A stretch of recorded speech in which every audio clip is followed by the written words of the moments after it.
Olá, meus amores, vamos para mais uma aula?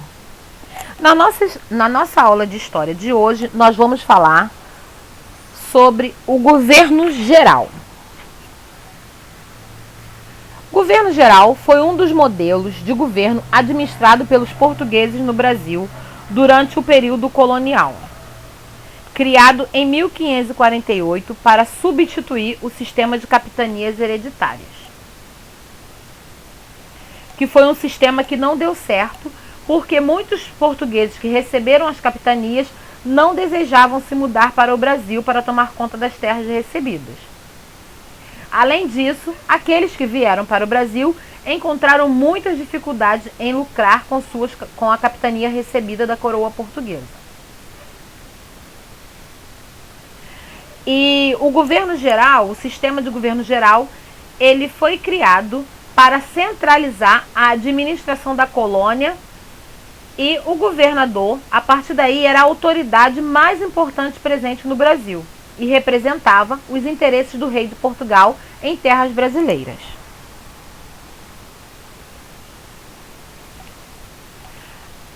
Auxiliares dos governadores gerais. Nós tínhamos o provedor-mor, que era responsável pela administração das finanças. Então, ele controlava toda a entrada e saída, de dinheiro. O ouvidor-mor, que era a autoridade suprema da administração da justiça. Ele decidia casos de conflitos territoriais entre os nobres fazendeiros. E o capitão-mor, que era responsável pela defesa da costa. Então agora nós vamos saber um pouquinho como foi o primeiro governador geral, que foi Tomé de Souza. Então Tomé de Souza ele começou a governar o Brasil em 1549 e seu governo durou 4 anos.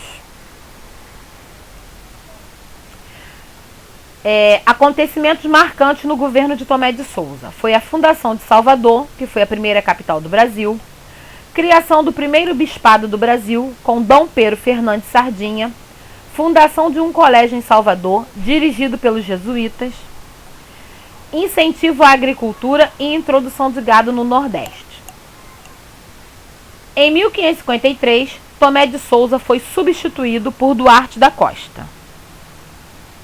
Então agora nós vamos saber como foi o governo do segundo governador-geral, que foi Duarte da Costa.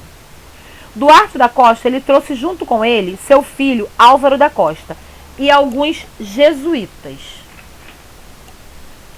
Entre os jesuítas encontravam-se José de Anchieta, que ficou muito famoso por sua dedicação e trabalho junto aos indígenas brasileiros.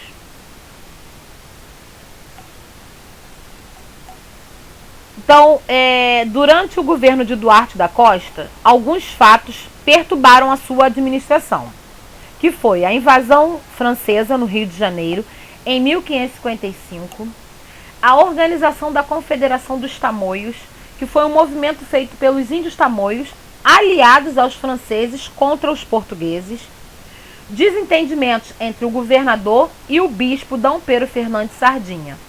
Esse desentendimento acontecia por causa do comportamento do filho do governador, que era Álvaro da Costa. Um fato importante em seu governo foi a fundação do Colégio de São Paulo, em 25 de janeiro de 1554, pelos padres jesuítas Manuel da Nóbrega e José de Anchieta. E a fundação desse colégio deu origem à cidade de São Paulo. Em 1557, Duarte da Costa voltou para Portugal e veio para a Bahia o Mendes Sá, para substituir Duarte da Costa, que foi o terceiro governador-geral. Então, o terceiro governador-geral foi Mendes Sá. Mendes Sá morreu em 1572 na Bahia, onde foi sepultado.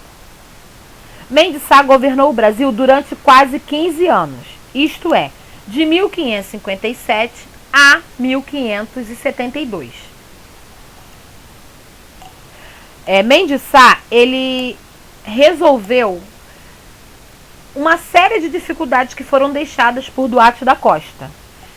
Entre elas ele pacificou os índios e pôs fim à Confederação dos Tamoios.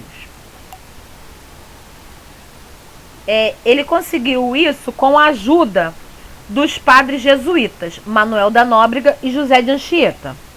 Ele também expulsou os franceses do Rio de Janeiro, ajudado pelos colonos, pelos indígenas e por reforços vindos de Portugal, comandados por seu sobrinho Estácio de Sá.